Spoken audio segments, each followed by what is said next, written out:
Hi guys, welcome back to my channel. In today's video we're going to be making a classic rice dish, and it's one of the most common West African dish, and it's so easy and simple to make. When cooking your jollof rice, building a flavor base is very important, so don't just dump all your ingredients in a pot. Try to do each of the steps as shown in this video.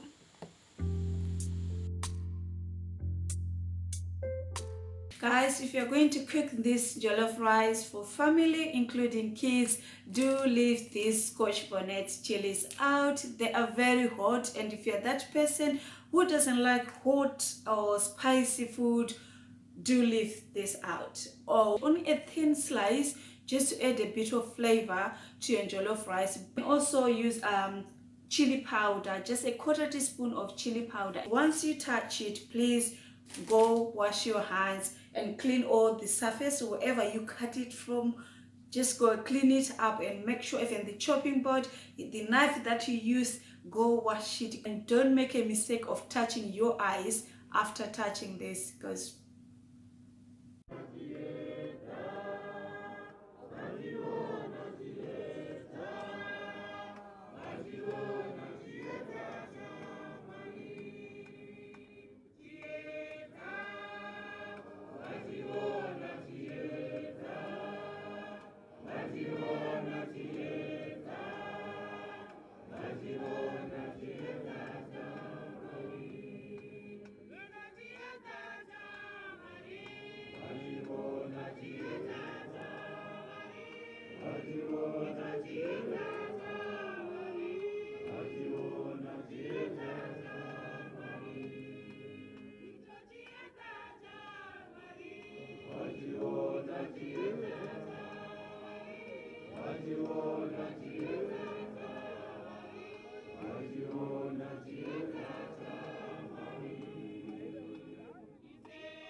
made my own chicken stock, and that's a video for another time.